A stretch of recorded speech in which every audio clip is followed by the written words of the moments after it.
मंगलवार व्रत कथा। व्यास जी ने कहा, एक बार नैमिषारण्य तीर्थ में 80,000 मुनि एकत्र होकर पुराणों के ज्ञाता श्री सूत जी से पूछने लगे, हे महामुनि, आपने हमें अनेक पुराणों की कथाएं सुनाई। अब कृपा करके हमें ऐसा व्रत और कथा बताए जिसके करने से संतान की प्राप्ति हो तथा मनुष्यों को रोग शोक अग्नि सर्व दुख आदि का भय दूर हो, क्योंकि कलयुग में सभी जीवों की आयु बहुत कम है। फिर इस पर उन्हें रोग चिंता के कष्ट लगे रहेंगे, तो फिर वह श्री हरि के चरणों में अपना ध्यान कैसे लगा सकेंगे। श्री सूत जी बोले, हे मुनियों, आपने लोक कल्याण के लिए बहुत ही उत्तम बात पूछी है।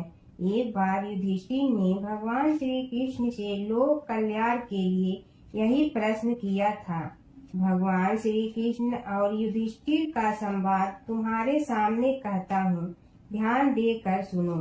एक समय पांडवों की सभा में श्री कृष्ण जी बैठे हुए थे। तब युधिष्ठिर ने भगवान श्री कृष्ण से प्रश्न किया, हे प्रभु नंद गोविंद, आपने मेरे लिए अनेकों कथाएं सुनाई है।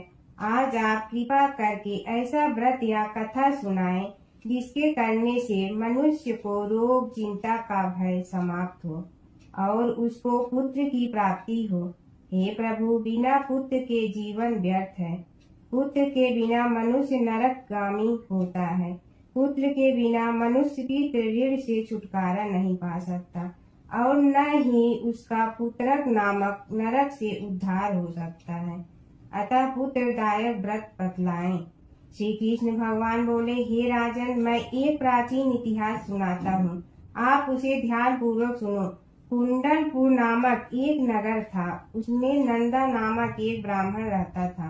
भगवान की कृपा से उसके पास सब कुछ था, फिर भी वह दुखी था। इसका कारण यह था कि ब्राह्मण की स्त्री सुनंदा के कोई संतान न थी। सुनंदा पतिव्रता थी, भक्ति पूर्वक श्री हनुमान जी की आराधना करती थी। मंगलवार के दिन व्रत करके अंत में भोजन बनाकर हनुमान जी का भोग लगाने के बाद स्वयं भोजन करती थी। एक बार मंगलवार के दिन ब्राह्मणी गृह कार्य की अधिकता के कारण हनुमान जी को भोग न लगा सकी, तो इस पर उसे बहुत दुख हुआ। उसने कुछ भी नहीं खाया और अपने मन में प्रण किया कि अब तो अगले मंगलवार को ही हनुमान जी का भोग लगाकर अन्न जल ग्रहण करूंगी। ब्रह्माणी सुनंदा की इस असीम भक्ति के प्रभाव से श्री हनुमान जी बहुत प्रसन्न हुए और प्रकट होकर बोले, सुनंदा, मैं तेरी भक्ति से बहुत प्रसन्न हूँ, तू उठ और वर मांग। सुनंदा अपने आराध्य देव श्री हनुमान जी को देखकर आनंद की अधिकता से विह्वल हो श्री हनुमान जी के चरणों में गिरकर बोली, हे प्रभु, मेरी कोई संतान नहीं है, कृपा करके मुझे संतान प्राप्ति का आशीर्वाद दें, आपकी अति कृपा होगी। श्री महावीर जी बोले, तेरी इच्छा पूर्ण होगी, तेरे एक कन्या पैदा होगी, उसके अष्टांग प्रतिदिन सोना दिया करेंगे। इस प्रकार कहकर श्री महावीर जी अंतर ध्यान हो गए। ब्रह्माणी सुनंदा बहुत हर्षित हुई और सभी समाचार अपने पति से कहा। ब्राह्मण देव कन्या का वरदान सुनकर कुछ दुखी हुए, परंतु सोना मिलने की बात सुनी तो बहुत प्रसन्न हुए। विचार किया कि ऐसी कन्या के साथ मेरी निर्धनता भी समाप्त हो जाएगी। श्री हनुमान जी की कृपा से वह ब्रह्माणी गर्भवती हुई और 10वें महीने में उसे बहुत ही सुंदर पुत्री प्राप्त हुई। यह बच्ची अपने पिता के घर में ठीक उसी तरह से बढ़ने लगी जिस प्रकार शुक्ल पक्ष का चंद्रमा बढ़ता है। 10वें दिन ब्राह्मण ने उस बालिका का नामकरण संस्कार कराया। उसके कुल पुरोहित ने उस बालिका का नाम रत्नावली रखा, क्योंकि यह कन्या सोना प्रदान किया करती थी। इस कन्या ने पूर्व जन्म में बड़े ही विधान से मंगल देव का व्रत किया था। रत्नावली का अष्टांग बहुत सा सोना देता था। उस सोने से नंदा ब्राह्मण बहुत ही धनवान हो गया। अब ब्रह्माणी भी बहुत अभिमान करने लगी। समय बीतता रहा। अब रत्नावली 10 वर्ष की हो चुकी थी। एक दिन जब नंदा ब्राह्मण प्रसन्नचित्त था, तब सुनंदा ने अपने पति से कहा, मेरी पुत्री रत्नावली विवाह के योग्य हो गई है, अतः आप कोई सुंदर तथा योग्य वर देखकर इसका विवाह कर दें।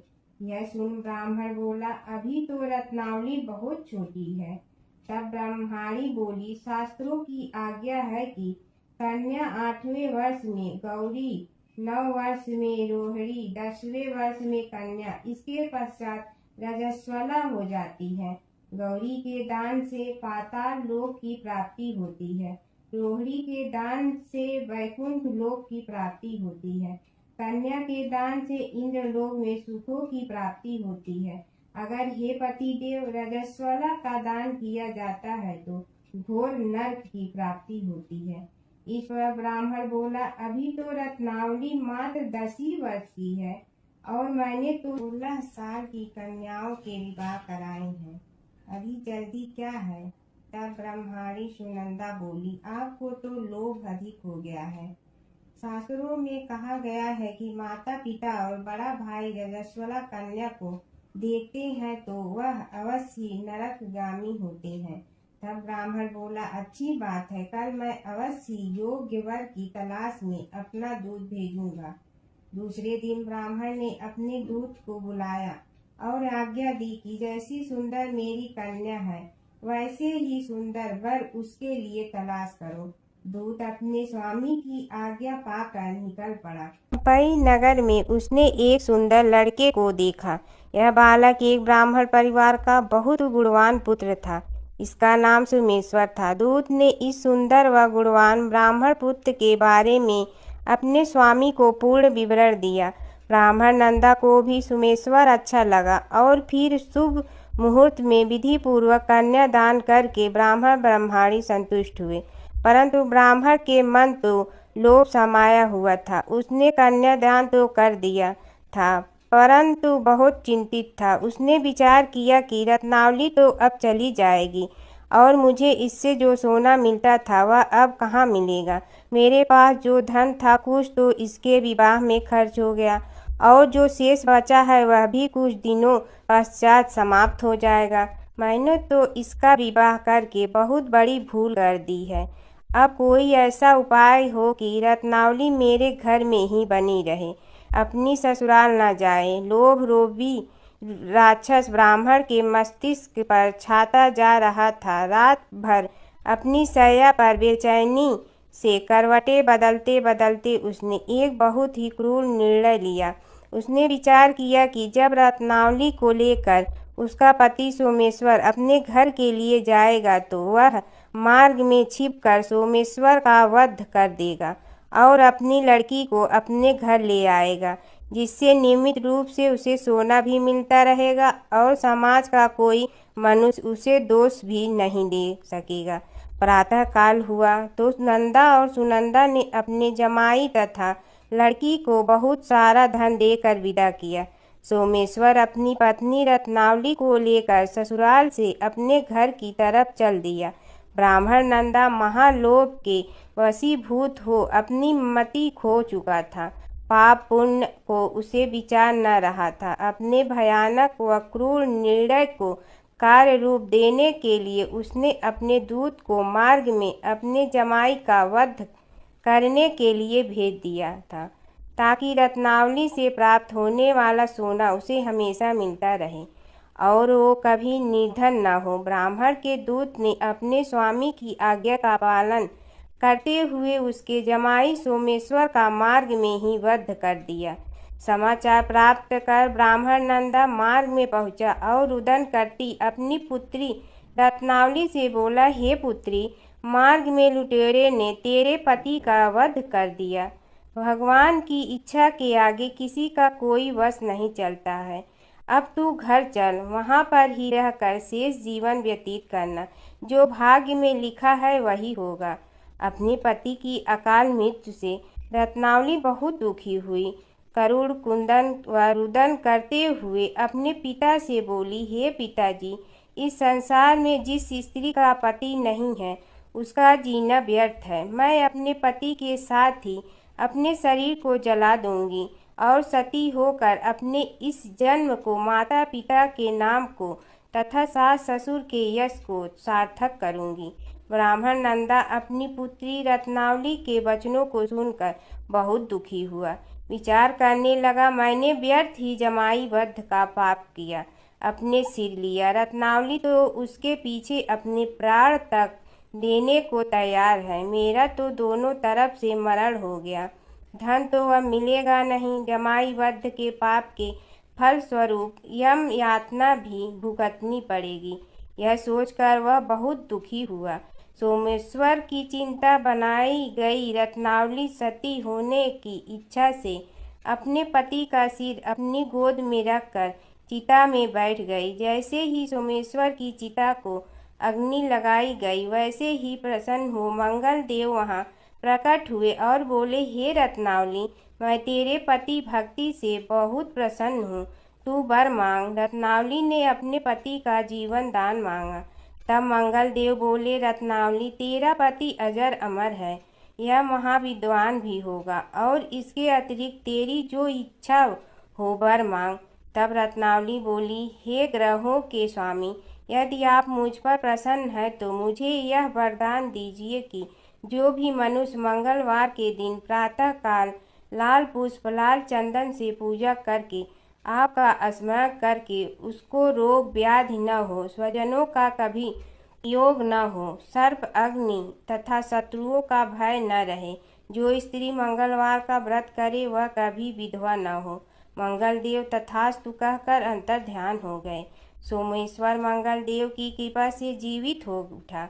रत्नावली अपने पति को पुनः प्राप्त कर बहुत प्रसन्न हुई और मंगल देव का व्रत प्रत्येक मंगलवार को करके व्रत राज और मंगल देव की कृपा से इस लोक में सुख ऐश्वर्य को भोगते हुए अंत में अपने पति के साथ स्वर्गलोक हो गई।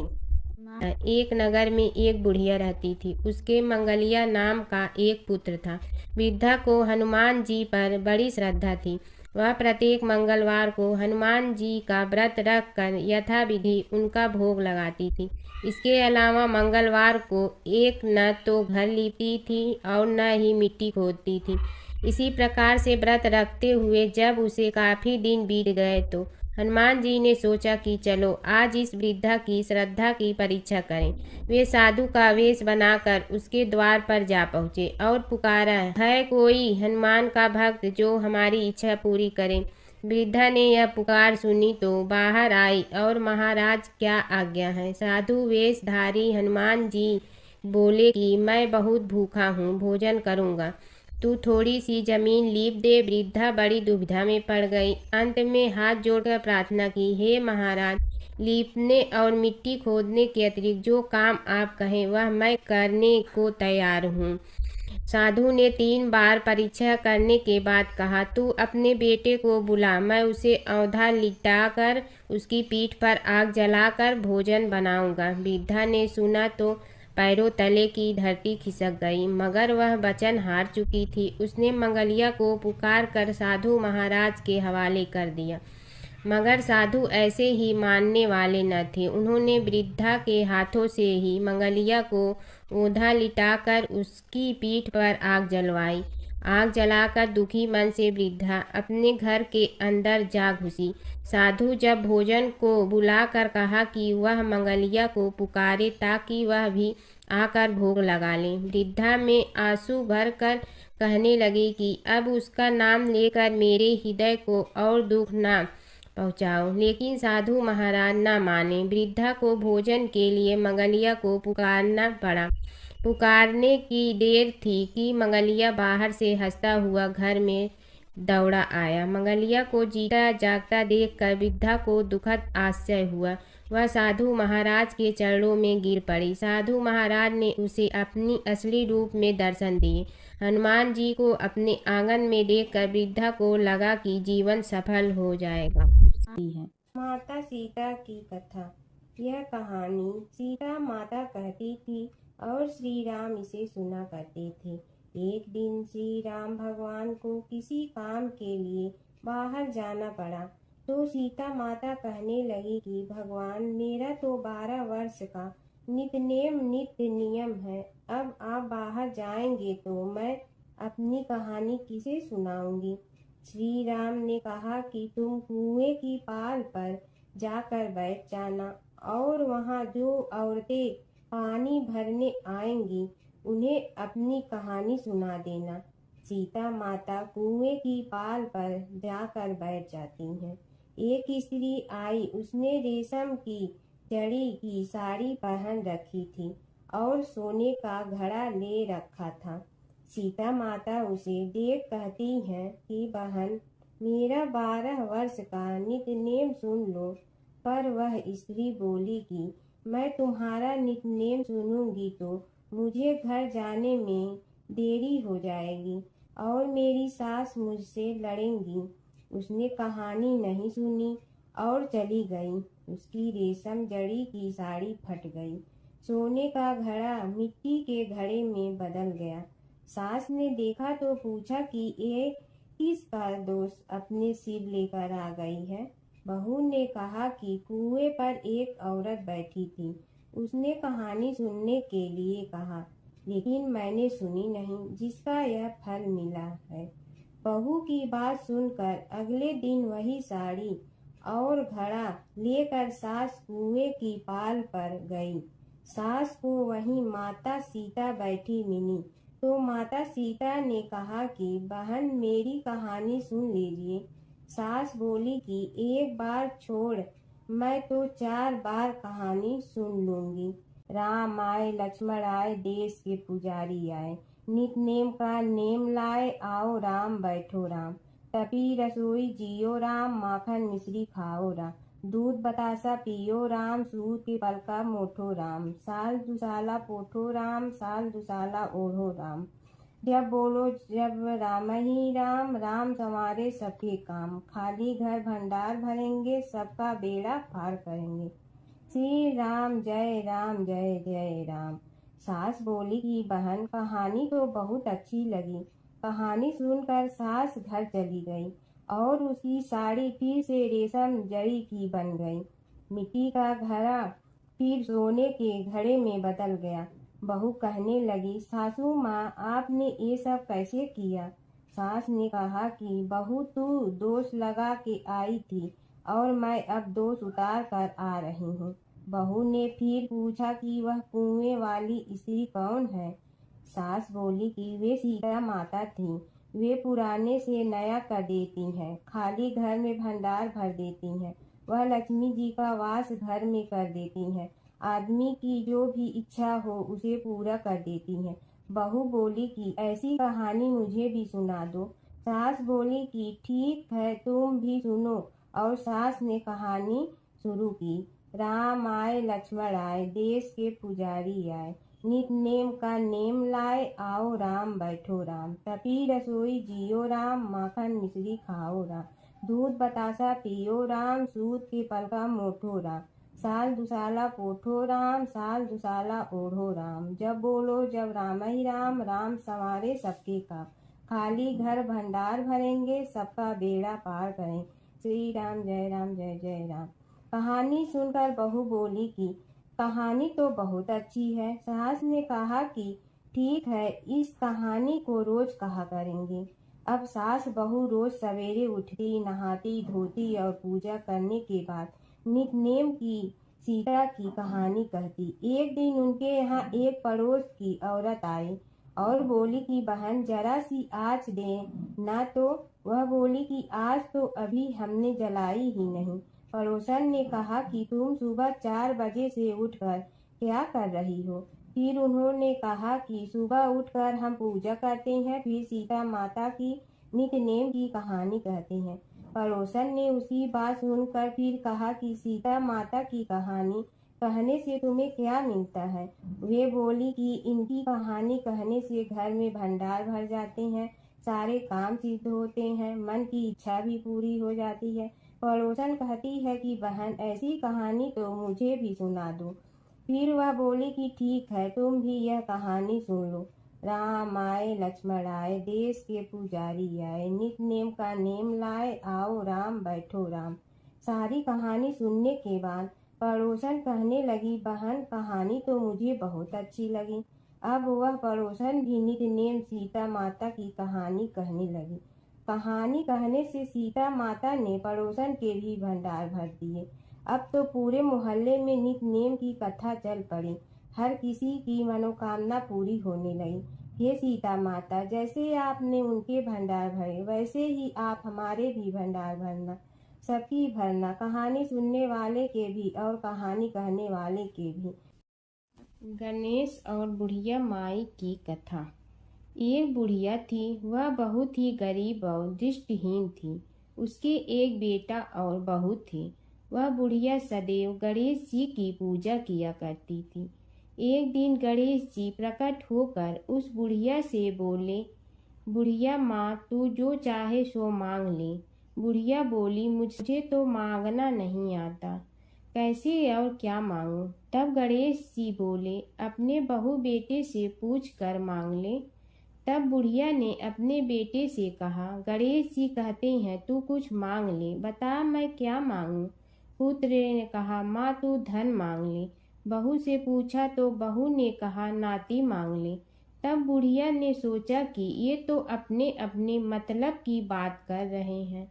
अतः उस बुढ़िया ने पड़ोसन से पूछा तो उन्होंने कहा, बुढ़िया तू तो थोड़े दिन जियोगी, क्यों तू धन मांगो और क्यों नाती मांगे? तू तो अपनी आँखों की रोशनी मांग ले, जिससे तेरी जिंदगी आराम से कट जाए। इस पर बुढ़िया बोली, यदि आप प्रसन्न है तो मुझे 9 करोड़ की माया दे, निरोगी काया दे, अमर सुहाग दे, आँखों की रोशनी दे, नाती दे, पोता दे और सब परिवार को सुख दे और अंत में मोक्ष दे। यह सुनकर तब गणेश जी बोले, बुढ़िया माँ, तुमने तो हमें ठग लिया। फिर भी जो तूने मांगा है वचन के अनुसार सब तुझे मिलेगा। और यह कहकर गणेश जी अंतर ध्यान हो गए। उधर बुढ़िया माँ ने जो कुछ मांगा वह सब कुछ मिल गया। हे गणेश जी महाराज, जैसे तुमने उस बुढ़िया माँ को सब कुछ दिया वैसे ही सबको देना। बुढ़िया माई को मुक्ति दी तुलसी माता की कथा। एक बुढ़िया माई तुलसी जी को सींचती और कहती कि हे तुलसी माता, सत की दाता, मैं तेरा बिडला सींचती हूँ, मुझे बहू दे, पीताम्बर की धोती दे, मीठा मीठा घास दे, बैकुंठा में वास दे, चटक की चाल दे, पटक की मोत दे, चंदन का काठ दे, रानी सा राज दे, दाल भात का भोजन दे, 11 की मौत दे, कृष्ण जी का कंधा दे। तब तुलसी माता यह सुनकर सूखने लगी। तो भगवान ने पूछा कि हे तुलसी, तुम क्यों सूख रही हो? तुलसी माता ने कहा कि एक बुढ़िया रोज आती है और यही बात कह जाती है, मैं सब बात तो पूरा कर दूंगी, लेकिन कृष्ण का कंधा कहाँ से लाऊंगी? तो भगवान बोले, जब वो मरेगी तो मैं अपने आप कंधा दे आऊँगा, तू बुढ़िया माई से कह देना। जब बुढ़िया माई मर गई, सब लोग आ गए। जब माई को ले जाने लगे तो वह किसी से न उठी। तब भगवान एक 12 बरस के बालक का रूप धारण करके आए। बालक ने कहा, मैं कान में एक बात कहूँगा तो बुढ़िया माई उठ जाएगी। बालक ने कान में कहा, बुढ़िया माई मन की निकाल ले, पीताम्बर की धोती ले, मीठा मीठा घास ले, बैकुंठा का वास ले, चटक की चाल ले, पटक की मोत ले, कृष्ण जी का कंधा ले। यह सुनकर बुढ़िया माई हल्की हो गई। भगवान ने कंधा दिया और बुढ़िया माई को मुक्ति मिल गई। ये तुलसी माता, जैसे बुढ़िया माई को मुक्ति दी वैसे सबको देना। एक समय की बात है कि विष्णु भगवान का विवाह लक्ष्मी जी के साथ निश्चित हो गया। विवाह की तैयारी होने लगी। सभी देवताओं को निमंत्रण भेजे गए, परंतु गणेश जी को निमंत्रण नहीं दिया। कारण जो भी रहा हो, अब भगवान विष्णु की बारात जाने का समय आ गया। सभी देवता अपनी पत्नियों के साथ विवाह समारोह में आए। उन सब ने देखा कि गणेश जी कहीं दिखाई नहीं दे रहे हैं। तब वे आपस में चर्चा करने लगे कि क्या गणेश जी को कोई न्योता नहीं दिया है। या स्वयं गणेश जी ही नहीं आए हैं। सभी को इस बात पर आश्चर्य होने लगा। तभी सबने विचार किया कि विष्णु भगवान से ही इसका कारण पूछा जाए। विष्णु भगवान से पूछने पर उन्होंने कहा कि हमने गणेश जी के पिता भोलेनाथ महादेव को न्योता भेजा है। यदि गणेश जी अपने पिता के साथ आना चाहते हैं तो आ जाते, अलग से न्योता देने की कोई आवश्यकता भी नहीं थी। दूसरी बात यह है कि उनको 1.25 मन मूंग, 1.25 मन चावल, 1.25 मन घी और 1.25 मन लड्डू का भोजन दिन भर में चाहिए। यदि गणेश जी नहीं आएंगे तो कोई बात नहीं, दूसरे के घर जाकर इतना सारा खाना पीना अच्छा भी नहीं लगता। इतनी वार्ता कर ही रहे थे कि किसी एक ने सुझाव दिया, यदि गणेश जी आ भी जाए तो उनके द्वारपाल बनाकर बैठा देंगे कि आप घर की याद रखना। आप तो चूहे पर बैठकर धीरे धीरे चलोगे तो बारात से बहुत पीछे रह जाओगे। यह सुझाव भी सबको पसंद आ गया तो विष्णु भगवान ने भी अपनी सहमति दे दी। होना क्या था कि इतने में गणेश जी वहां आ पहुंचे और उन्हें समझा बुझाकर घर की रखवाली करने बैठा दिया गया। बारात चल रही थी, तब नारद जी ने देखा कि गणेश जी तो दरवाजे पर ही बैठे हुए हैं, तो वे गणेश जी के पास गए और रुकने का कारण पूछा। गणेश जी कहने लगे कि विष्णु भगवान ने मेरा बहुत अपमान किया है। नारद जी ने कहने लगे कि अपनी मूसक देना को आगे भेज दे तो वह रास्ता खोद देगी, जिससे उनके वाहन धरती में धंस जाएंगे। तब आपको सम्मान पूर्वक बुलाना पड़ेगा। अब तो गणेश जी ने अपनी मूसक सेना जल्दी से आगे भेज दी और सेना ने जमीन पोली कर दी। जब बारात वहां से निकली तो रथों के पहिए धरती में धंस गए। लाख कोशिश करे परंतु पहिए नहीं निकले। सभी ने अपने अपने उपाय किए परंतु पहिए तो नहीं निकले, बल्कि जगह जगह से टूट गए। किसी की समझ में नहीं आ रहा था कि अब क्या किया जाए। तब तो नारद जी ने कहा, आप लोगों ने गणेश जी का अपमान करके अच्छा नहीं किया। यदि उन्हें मना कर लाया जाए तो आपका कार्य सिद्ध हो सकता है और यह संकट टल सकता है। शंकर भगवान ने अपने दूत नंदी को भेजा और वे गणेश जी को लेकर आए। गणेश जी का आदर सम्मान के साथ पूजन किया। तब कहीं रथ के पहिए निकले। अब रथ के पहिए निकल के परंतु टूट गए तो उन्हें सुधारे गए। पास के खेत में खाती काम कर रहा था, उसे बुलाया गया। खाती अपना कार्य करने के पहले श्री गणेशाय नमः कहकर गणेश जी की वंदना मन ही मन करने लगा। देखते ही देखते खाती ने सभी पहियों को ठीक कर दिया। तब खाती कहने लगा कि हे देवताओं, आपने सर्वप्रथम गणेश जी को नहीं मनाया होगा और न ही उनकी पूजन की होगी, इसीलिए तो आपके साथ यह संकट आया है। हम तो मूर्ख अज्ञानी हैं, फिर भी पहले गणेश जी को पूजते हैं, उनका ध्यान करते हैं। आप लोग तो देवतागण हैं, फिर भी आप गणेश जी को कैसे भूल गए। अब आप लोग भगवान श्री गणेश जी की जय बोल कर जाएं तो आपके सब काम बन जाएंगे और संकट कट जाएंगे। ऐसा कहते हुए बारात वहां से चल दी और विष्णु भगवान को लक्ष्मी जी के साथ विवाह संपन्न करा के सभी सकुशल घर लौट आए। हे गणेश जी महाराज, आपने विष्णु को जैसे कारज सारियो ऐसे कारज सबको सिद्ध कर जो। बोलो गजानन भगवान की जय। प्राचीन काल की बात है। नैमिषारण्य क्षेत्र में ऋषि, महर्षि और साधु संतों का समाज जुड़ा था। उसमें श्री सूत जी भी विद्यमान थे।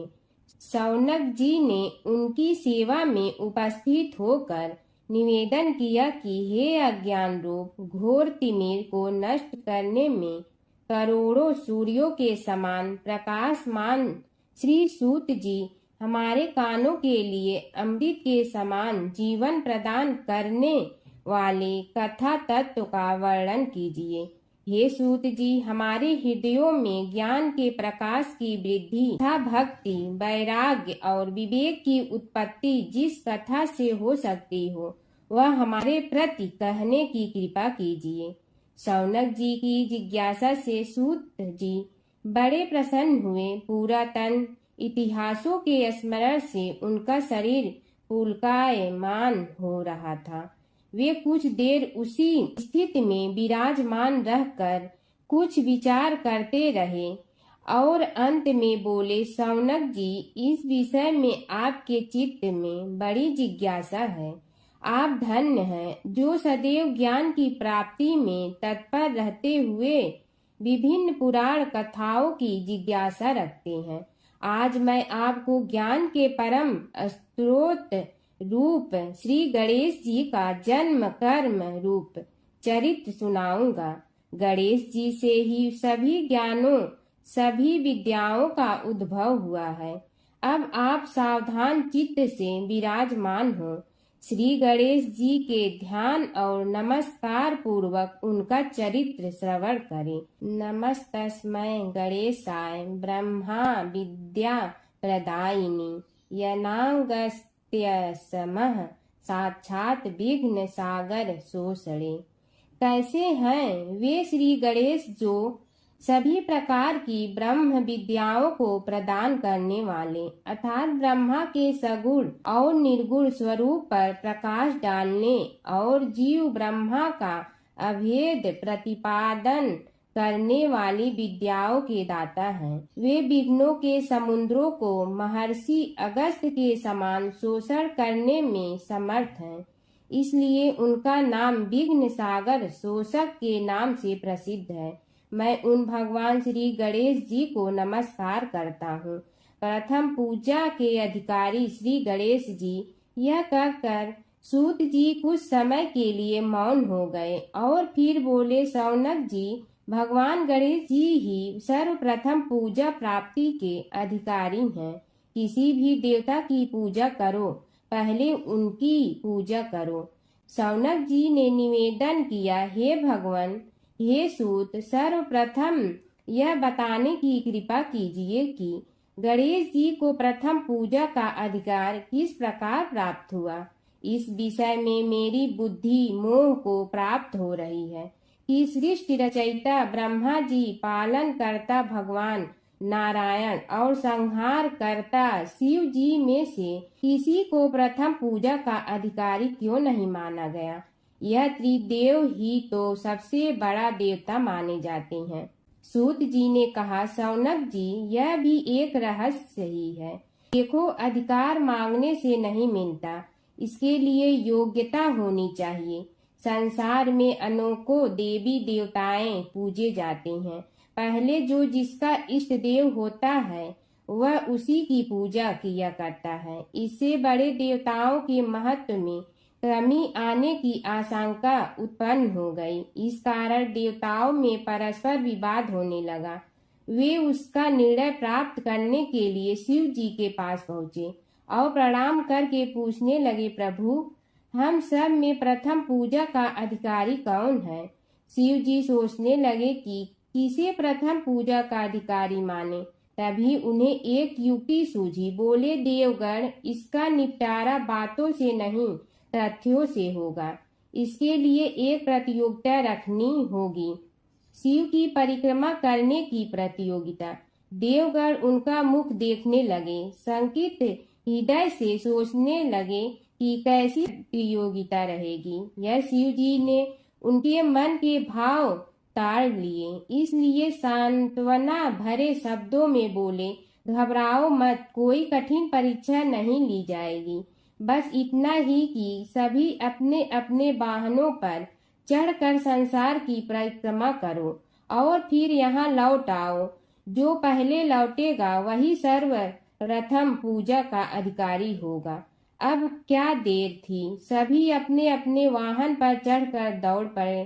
किसी का वाहन गजराज था तो किसी का सिंह, किसी का भैंसा तो किसी का मृग, किसी का हंस तो किसी का उल्लू, किसी का अश्व तो किसी का श्वान। अभिप्राय यह है कि वाहनों को विविधता के दर्शन उस समय जितने भले प्रकार से हो सकते थे उतने अन्य समय में नहीं। सबसे गया बीता वाहन गणेश जी का था मूषक, उससे चूहा भी कहते हैं। ऐसे वाहन के बल भरोसे इस प्रतियोगिता में सफल होना तो क्या, सम्मिलित होना भी हास्यास्पद है। गणेश जी ने सोचा, छोड़ो, क्या होगा प्रतियोगिता में भाग लेने से, हम तो यहाँ बैठे रह कर ही तमाशा देखेंगे। वे बहुत देर तक विचार करते रहे। अंत में उन्हें एक युक्ति सूझी। शिव जी स्वयं ही जगदाता हैं, यह संसार उन्हीं का प्रतिबिंब है, तब क्यों न इन्हीं की परिक्रमा कर ली जाए। इनकी परिक्रमा करने से ही संसार की परिक्रमा हो जाएगी। ऐसा निश्चय कर उन्होंने मूषक पर चढ़कर शिव जी की परिक्रमा की और उनके समक्ष जा पहुँचे। शिव जी ने कहा, तुमने परिक्रमा पूर्ण कर ली? उन्होंने उत्तर दिया, जी हाँ। शिव जी सोचने लगे कि इसे तो यहीं घूमते हुए देखा, फिर परिक्रमा कैसे कराया। देवताओं का परिक्रमा करके लौटना आरंभ हुआ और उन्होंने गणेश जी को वहां बैठे देखा तो माथा ठनक गया। फिर भी साहस करके बोले, अरे तुम विश्व की परिक्रमा के लिए नहीं गए? गणेश जी ने कहा, अरे मैं कब का यहाँ आ गया।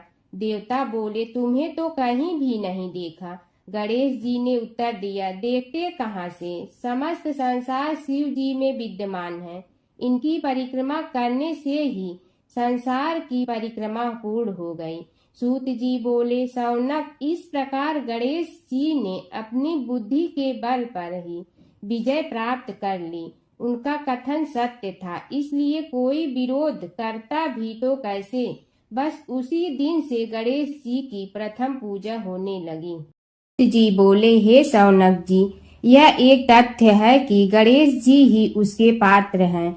वे बड़े देवता का भी कार्य सिद्धि में विघ्न उपस्थित होने पर उन विघ्न राज का आश्रय न लिया हो। हे शौनक, वे देव भी बड़े दयालु हैं। नाम तो शिव जी का ही आशुतोष है, किंतु वे सर्वात्मा और सर्वरक्षक प्रभु तो शिव जी की अपेक्षा भी शीघ्र ही प्रकट हो जाते हैं।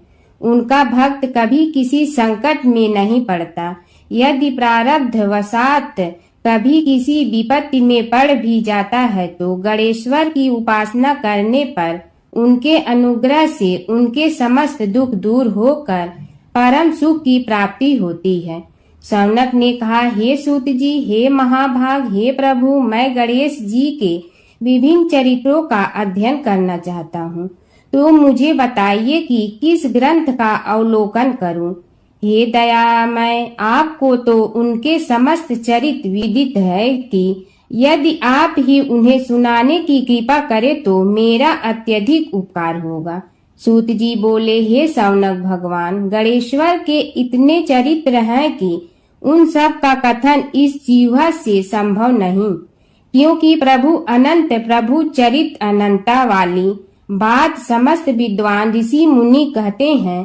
फिर भी गणेश जी प्रथम पूजा के अधिकारी होने के कारण समस्त देव चरित्रों में जुड़े हुए हैं, इसलिए उनका प्रभाव भी सर्वाधिक व्यापक है।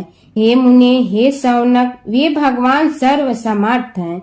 वे सभी का तिरस्कार करने में समर्थ हैं, किंतु उनका तिरस्कार कोई भी नहीं कर सकता। यह त्रिलोक्य उन्हीं भगवान के संकेत पर नित्य करता है। इसकी समस्त क्रियाएं उन्हीं की इच्छा पर आश्रित हैं। हे शौनक भगवान गणेश्वर स्वयं कहते हैं, शिवे विष्णु च शक्तौ च सूर्ये मयि निराधिप यो भेद बुद्धि योग स सम्य योगो मतो मम। हे नरेश्वर, हे वरेण्य, शिव, विष्णु, शक्ति, सूर्य और मुझ गणेश में जो अभेद बुद्धि योग है, मेरे मत में वही सम्यक योग है। इससे यह भी सिद्ध है कि समस्त देवता उन्हीं के स्वरूप हैं। वे ही भगवान विभिन्न कार्य रूपों के अनुसार अपना भिन्न भिन्न नाम रखते हैं। हे मुनि श्रेष्ठ, उन सब देवताओं के चरित्र भी उन्हीं गणराज के चरित्र हैं। यद्यपि सब चरित्र एक ही ग्रंथ में मिलने में संभव नहीं है, फिर भी गणेश्वर के अनेकों प्रमुख चरित्रों का वर्णन गणेश पुराण में हुआ है। राजा सोमकांत का वृतांत कथन शौनक जी ने पूछा, हे प्रभु, गणेश पुराण का आरंभ किस प्रकार हुआ, यह मुझे बताने की कृपा करे। इस पर सूत जी ने कहने लगे, हे शौनक, यद्यपि गणेश पुराण है तो बहुत प्राचीन, क्योंकि भगवान गणेश्वर तो आदि हैं। न जाने कब से गणेश जी अपने उपासकों पर कृपा करते चले आ रहे हैं। उनके अनंत चरित्र हैं, जिनका संग्रह एक महापुराण का रूप ले सकता है। उसे एक बार भगवान नारायण ने नारद जी को और भगवान ने शंकर और जगन जननी पार्वती जी को सुनाया था। बाद में वही पुराण संक्षेप रूप में ब्रह्मा जी ने महर्षि वेद व्यास को सुनाया और फिर व्यास जी ने महर्षि भृगु को सुनाया। भृगु ने कृपा करके सौराष्ट्र के एक राजा सोमकांत को सुनाया था। तब से वह पुराण अनेक कथाओं में विस्तृत होता रहा और अनेक कथाओं से रहित होता हुआ अनेक रूप में प्रचलित है। शौनक जी ने पूछा, भगवान, आप यह बताने का कष्ट करें कि राजा सोमकांत कौन था। उसने महर्षि से गणेश पुराण का श्रवण कहाँ किया था, उस पुराण के श्रवण से उसे क्या क्या उपलब्धियां हुई। हे नाथ, मुझे श्री गणेश्वर की कथा के प्रति उत्कंठा बढ़ती ही जा रही है। सूत जी बोले, हे शौनक, सौराष्ट्र के देवनगर नाम की एक प्रसिद्ध राजधानी थी। वहाँ का राजा सोमकांत था। वह अपनी प्रजा का पुत्र के समान पालन करता था। वह वेद ज्ञान संपन्न, शस्त्र विद्या में पारंगत एवं प्रबल प्रतापी राजा, समस्त राजाओं में मान्य तथा अत्यंत वैभवशाली था। उसका ऐश्वर्य कुबेर के भी ऐश्वर्य को लज्जित करता था। उसने अपने पराक्रम से अनेकों देश जीत लिए थे। उसकी पत्नी अत्यंत रूपवती, गुणवती, धर्माज्ञा एवं पतिव्रत धर्म का पालन करने वाली थी। वह सदैव अपने प्राणनाथ की सेवा में लगी रहती थी। उसका नाम सुधर्मा था। जैसे वह पतिव्रता थी, वैसे ही राजा भी एक पत्नी व्रता का पालन करने लगा। उसके हेमकांत नामक एक सुंदर पुत्र था। वह भी सभी विद्याओं का ज्ञाता और अस्त्र शस्त्रादि के अभ्यास में निपुण हो गया था। यह सभी श्रेष्ठ लक्षणों से संपन्न, सद्गुणी एवं प्रजा जनों के हितों का अत्यंत पोषक था। इस प्रकार राजा सोमकांत स्त्री पुत्र, पशुवाहन, राज्य एवं प्रतिष्ठा आदि से सब प्रकार सुखी था। उससे दुख तो था ही नहीं। सभी राजागण उसका हार्दिक सम्मान करते थे तथा उसकी श्रेष्ठ कीर्ति भी संसार व्यापी थी। परंतु युवा अवस्था के अंत में सोमकांत को घृणित कोष्ठ रोग हो गया। उसके अनेक उपचार किए गए, किंतु कोई लाभ नहीं हुआ। रोग शीघ्रता से बढ़ने लगा और उसके कीड़े पड़ गए। जब रोग की अधिक वृद्धि होने लगी और उसका कोई उपाय न हो सका तो राजा ने मंत्रियों को बुलाकर कहा, सुव्रतो, जाने किस कारण यह रोग मुझे पीड़ित कर रहा है। अवश्य ही यह किसी पूर्व जन्म के पाप का फल होगा। इसलिए मैं अब अपना समस्त राजपाट छोड़कर वन में रहूंगा। मेरे पुत्र हेमकांत को मेरे समान मानकर राज्य शासन का धर्म पूर्वक संचालन कराते रहें। यह कहकर राजा ने शुभ दिन दिखवाकर अपने पुत्र हेमकांत को राज्य पद पर अभिषेक किया और अपनी पत्नी सुधर्मा के साथ निर्जन वन की ओर चल दिया। प्रजापालक राजा के वियोग में समस्त प्रजा जन अश्रु बहाते हुए उनके साथ चले गए। राज्य की सीमा पर पहुंचकर राजा ने अपने पुत्र अमात्यगण और प्रजा जनों को समझाया, आप सब लोग धर्म के जानने वाले, श्रेष्ठ आचरण में तत्पर एवं सहृदय हैं। यह संसार तो वैसे भी परिवर्तनशील है। जो आज है वह कल नहीं था और आने वाले कल में भी नहीं रहेगा। इसलिए मेरे जाने से दुख का कोई कारण नहीं है। मेरे स्थान पर मेरा पुत्र सभी कार्यों को करेगा। इसलिए आप सब उसके अनुशासन में रहते हुए उसे सदैव सम्मान करते रहें। फिर पुत्र से कहा, बेटा, यह स्थिति सभी के समझ आती रही है। हमारे पूर्व पुरुष भी परंपरागत रूप से वृद्धावस्था आने पर वन में जाते रहे हैं। मैं कुछ समय पहले ही वन में जा रहा हूँ, तो कुछ पहले या पीछे जाने में कोई अंतर नहीं पड़ता। यदि कुछ वर्ष बाद जाऊं तब भी मोह का त्याग करना ही होगा। इसलिए हे वत्स, तुम दुखित मत हो और मेरी आज्ञा मानकर राज्य शासन को ठीक प्रकार चलाओ।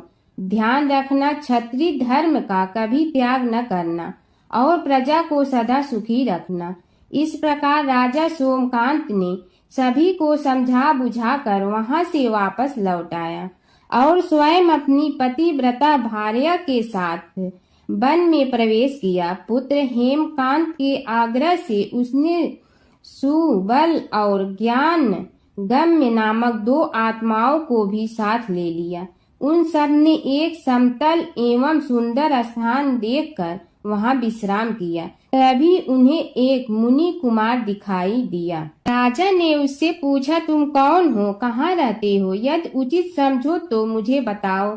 मुनि बालक ने कोमल बाड़ी में कहा, मैं महर्षि भृगु का पुत्र हूँ। मेरा नाम च्यवन है। हमारा आश्रम निकट में ही है। अब आप भी अपना परिचय दीजिए। राजा ने कहा, मुनि कुमार, आपका परिचय पाकर मुझे बड़ी प्रसन्नता हुई। मैं सौराष्ट्र के देवनगर नामक राज्य का अधिपति रहा हूँ। अब अपने पुत्र को राज्य देकर मैंने अरण्य की शरण ली है। मुझे कुष्ठ रोग अत्यंत पीड़ित किए हुए हैं। उसकी निवृत्ति का कोई उपाय करने वाला हो तो कृपा कर मुझे बताइए। मुनि कुमार ने कहा, मैं अपने पिताजी से अपना वृतांत कहता हूँ, फिर वे जैसा कहेंगे आपको बताऊंगा। यह कहकर मुनि बालक चला गया और कुछ देर में ही आकर बोला, राजन, मैंने आपका वृतांत अपने पिताजी को बताया। उनकी आज्ञा हुई है कि आप सब मेरे साथ आश्रम में चलकर उनसे भेंट करें, तभी आपके रोग के विषय में भी विचार किया जाएगा। राजा सोमकांत के पूर्व जन्म का वृत्तांत भृगु द्वारा वर्णन। राजा अपनी पत्नी और अमात्यों के सहित च्यवन के साथ साथ भृगु आश्रम में जा पहुंचा और उन्हें प्रणाम कर बोला, हे भगवान, हे महर्षि, मैं आपकी शरण हूँ। आप मुझ कुष्ठी पर कृपा कीजिए। महर्षि बोले, राजन, यह तुम्हारे किसी पूर्व जन्म कृत पाप का ही उदय हो गया है। इसका उपाय मैं विचार करके बताऊंगा। आज तो तुम सब स्नान आज से निवृत्त होकर रात्रि विश्राम करो। महर्षि की आज्ञा अनुसार सबने स्नान भोजन आदि के उपरांत रात्रि व्यतीत की और प्रातः काल स्नान आदि नित्य कर्मों से निवृत्त होकर महर्षि की सेवा में उपस्थित हुए। महर्षि ने कहा, राजन, मैंने तुम्हारे पूर्व जन्म का वृतांत जान लिया हूँ और यह भी विदित कर लिया है कि किस पाप के फल से तुम्हें इस रोग की प्राप्ति हुई है। यदि तुम चाहो तो उसे सुना दूं। राजा ने हाथ जोड़कर निवेदन किया, बड़ी कृपा होगी मुनिनाथ, मैं उसे सुनने के लिए उत्कंठित हूँ। महर्षि ने कहा, तुम पूर्व जन्म में एक धनवान वैश्य के लाडले पुत्र थे। वह वैश्य विंध्याचल के निकट कौलहार नामक ग्राम में निवास करता था। उसकी पत्नी का नाम सुलोचना था। तुम उसी वैश्य दंपत के पुत्र हुए। तुम्हारा नाम कामद था। तुम्हारा लालन पालन बड़े लाड चाव से हुआ।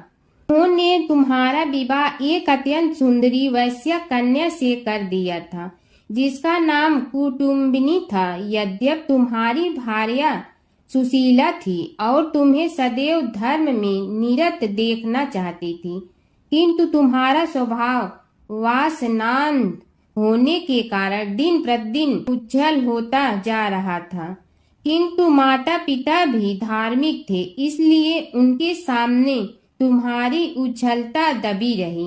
परंतु माता पिता की मृत्यु के बाद तुम निरंकुश हो गए और अपनी पत्नी की बात भी नहीं मानते थे। तुम्हें अनाचार में प्रवृत्त देखकर उसे दुख होता था। तो भी उसका कुछ बस न चलता था। तुम्हारी उन्मत्तता चरम सीमा पर थी। अपनों से भी द्वेष और क्रूरता का व्यवहार किया करते थे, हत्या आदि कराते थे। तुम्हारे लिए सामान्य बात हो गई। पीड़ित व्यक्तियों ने तुम्हारे विरुद्ध राजा से पुकार की, अभियोग चला और तुम्हें राज्य की सीमा से भी बाहर चले जाने का आदेश हुआ। तब तुम घर छोड़कर किसी निर्जन वन में रहने लगे। उस समय तुम्हारा कार्य लोगों को लूटना और हत्या करना ही रह गया। एक दिन माध्याह्न काल था। गुणवर्धक नामक एक विद्वान ब्राह्मण उधर से निकला। बेचारा अपनी पत्नी को लिवाने के लिए ससुराल जा रहा था। तुमने उस ब्राह्मण युवक को पकड़कर लूट लिया। प्रतिरोध करने पर उसे मारने लगे तो वह चित्कार करने लगा, मुझे मत मार, मत मार, देख मेरा दूसरा विवाह हुआ है, मैं पत्नी को लेने के लिए जा रहा हूँ। किंतु तुम तो क्रोधवश में ऐसे लीन हो रहे थे कि तुमने उसकी बात सुनकर भी नहीं सुनी। जब उसे मारने लगे तो उसने श्राप दे दिया, अरे हत्यारे, मेरी हत्या के पाप से तो सहस्त्र कल्प तक घोर नरक भोगोगे। तुमने उसकी कोई चिंता न की और सिर काट लिया। राजन, तुमने ऐसी ऐसी एक नहीं बल्कि अनेक निरीह हत्याएं की थी, जिनकी गणना करना भी पाप है। इस प्रकार इस जन्म में तुमने घोर पाप कर्म किए थे, किंतु बुढ़ापा आने पर जब अशक्त हो गए तब तुम्हारे साथ जो क्रूर कर्मा थे वे भी किनारा कर गए। उन्होंने सोच लिया कि अब तो इसे खिलाना भी पड़ेगा, इसलिए मरने दो यहीं। अमोघ प्रभाव गणेश उपासना का कथन। राजन, अब तुम निरालंब थे, चल फिर तो सकते ही नहीं थे। भूख से पीड़ित रहने के कारण रोगों ने भी घेर लिया। उधर से जो कोई निकलता तुम्हें घृणा की दृष्टि से देखता हुआ चला जाता। तब तुम आहार की खोज में बड़ी कठिनाई से चलते हुए एक जीर्ण शीर्ण देवालय में पहुंचा। उसमें भगवान गणेश्वर की प्रतिमा विद्यमान थी। तब न जाने किस पुण्य के उदय होने से तुम्हारे मन में गणेश जी के प्रति भक्ति भाव जागृत हुआ। तुम निराहार रहकर उनकी उपासना करने लगे। उससे तुम्हें सब कुछ मिला और रोग भी कम हुआ। राजन, तुमने अपने साथियों की दृष्टि बचाकर बहुत सा धन एक स्थान पर गाड़ दिया था। अब तुमने उस धन को उसे देवालय के जीर्णोद्धार में लगाने का निश्चय किया। शिल्पी बुलाकर उस मंदिर को सुंदर और भव्य बनवा दिया। इस कारण कुख्याति सुख्याति में बदलने लगी। फिर यथा समय तुम्हारी मृत्यु हुई। यमदूतों ने पकड़कर तुम्हें यमराज के समक्ष उपस्थित किया। यमराज तुमसे बोले, जीव, तुमने पाप और पुण्य दोनों ही किए हैं और दोनों का ही भोग तुम्हें भोगना है, किंतु पहले पाप का फल भोगना चाहते हो पुण्य का। इसके उत्तर में तुमने प्रथम अपने पुण्य कर्मों के भोग की इच्छा प्रकट की और इसीलिए उन्होंने तुम्हें राजकुल में जन्म लेने के लिए भेज दिया। पूर्व जन्म में तुमने भगवान गणाध्यक्ष का सुंदर एवं भव्य मंदिर बनवाया था, इसलिए तुम्हें सुंदर देह की प्राप्ति हुई। यह कहकर महर्षि भृगु कुछ रुके। उन्होंने देखा कि राजा को इस वृतांत पर शंका हो रही है। तभी महर्षि के शरीर में असंख्य विकराल पक्षी उत्पन्न होकर राजा की ओर झपटे। उनकी चोंच बड़ी तीक्ष्ण थी, जिनसे वे राजा के शरीर को नोच नोच कर खाने लगे। उसके कारण उत्पन्न असहनीय पीड़ा से व्याकुल हुए राजा ने महर्षि के समक्ष हाथ जोड़कर निवेदन किया, प्रभु, आपका आश्रम तो समस्त द्वेष आदि से परे है और यहाँ मैं आपकी शरण में बैठा हूँ। तब यह पक्षी मुझे आकर ही क्यों पीड़ित कर रहे हैं? हे मुनिनाथ, इनसे मेरी रक्षा कीजिए।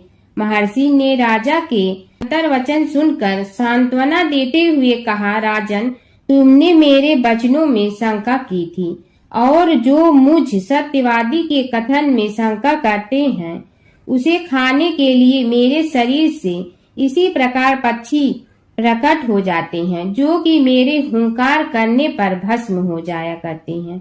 यह कर महर्षि ने हुंकार की और तभी वे समस्त पक्षी भस्म हो गए। राजा श्रद्धावनत होकर उनके समक्ष अश्रुपात करता हुआ बोला, प्रभु अब आप पाप से मुक्त होने का उपाय कीजिए। महर्षि ने कुछ विचार कर कहा, राजन तुम पर भगवान गणेश्वर की कृपा सहज रूप से है और वे ही प्रभु तुम्हारे पापों को भी दूर करने में समर्थ हैं।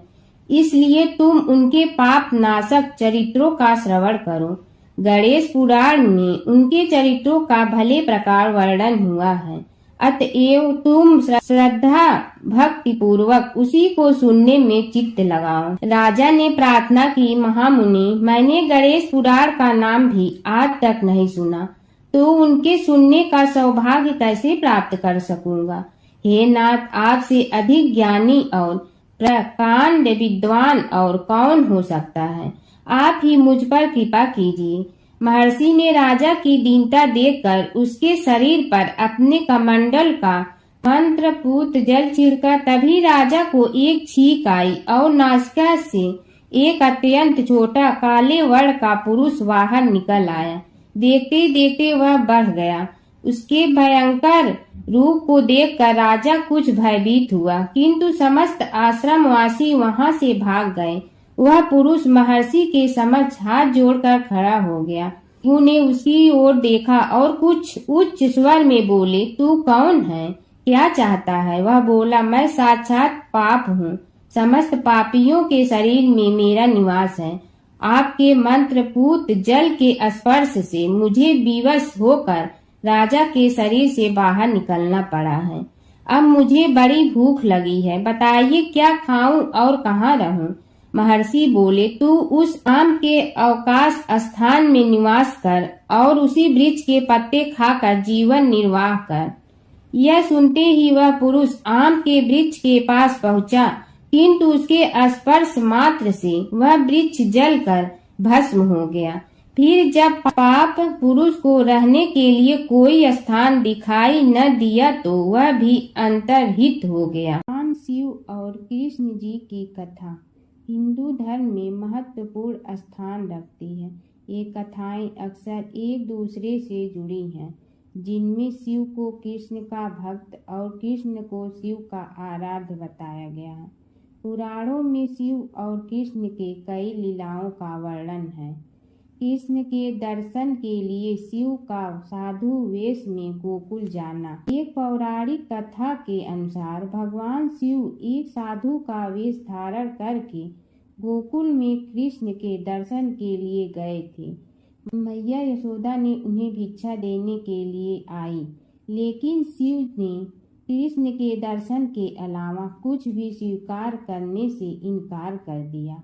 यशोदा ने पहले तो मना कर दिया, लेकिन बाद में पूर्णमासी काकी के समझाने पर उन्होंने कृष्ण को साधु के सामने प्रकट किया। शिव ने कृष्ण के दर्शन किए और उनके चरणों की छाप छोड़कर चले गए। यशोदा और नंद राय समझ गए कि यह कोई साधारण साधु नहीं था, बल्कि कोई दिव्य पुरुष था। नारद मुनि का घमंड। एक बार नारद मुनि को अपने ज्ञान और भक्ति पर घमंड हो गया। कृष्ण ने नारद मुनि की परीक्षा लेने के लिए उन्हें एक गांव में भेजा, जहां एक महिला अपने पति के बीमार होने पर बहुत दुखी थी। नारद मुनि ने महिला को समझाया कि वह भगवान से प्रार्थना करे, लेकिन महिला ने कहा कि वह अपने पति को कष्ट में नहीं देख सकती। तब नारद मुनि ने राधा से मिलने का फैसला किया। राधा ने नारद मुनि को चरणामृत दिया और कहा कि वह इसे अपने पति को दे। नारद मुनि ने जब राधा से चरणामृत लिया तो उन्हें एहसास हुआ कि राधा का प्रेम कृष्ण के प्रति सबसे महान है। इस घटना के बाद नारद मुनि का घमंड चूर चूर हो गया। नारद मुनि और कृष्ण की लीला। नारद मुनि अक्सर कृष्ण की लीलाओं में शामिल होते थे। एक बार नारद मुनि इंद्र के दरबार से द्वारका जा रहे थे। रास्ते में उन्होंने पारिजात वृक्ष का एक फूल लिया और कृष्ण को दे दिया। कृष्ण ने वह फूल रुक्मिणी को दे। नारद मुनि ने देखा कि कृष्ण ने वह फूल रुक्मिणी को दिया तो उन्हें बहुत खुशी हुई। हनुमान जी की आरती। आरती की जय हनुमान लला की, दुष्ट दलन रघुनाथ कला की। जाके बल से गिरवर कापे, रोग दोष जाके निकट न झाके। अंजनी पुत्र महाबलदाई, संतन के प्रभु सदा सहाई। आरती की जय हनुमान लला की, देवीरा रघुनाथ पठाए। लंका जारि सिया सुदिलाए, लंका सुकोट समुद्र सिखाई। जात पवन सुत बार न लाई, आरती की जय हनुमान लला की। लंका जारि असुर संहारे, सिया राम जी के काज सवारे। लक्ष्मण मूर्छित पड़े सकारे, लाए सजीवन प्राण उबारे। आरती की जय हनुमान लला की, पैटी पताल तोरी जमकारे। अहि रावण की भुजा उखारे, बाएं भुजा असुर दल मारे। दाहिने भुजा संत जन तारे, आरती की जय हनुमान लला की।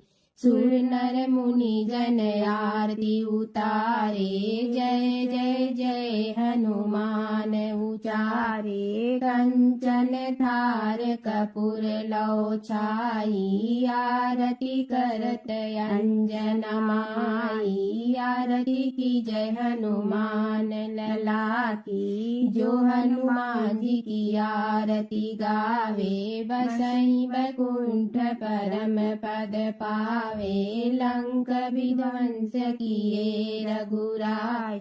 तुलसीदास स्वामी कीर्ति गाई, आरती की जय हनुमान लला की। दुष्ट दलन रघुनाथ कला की।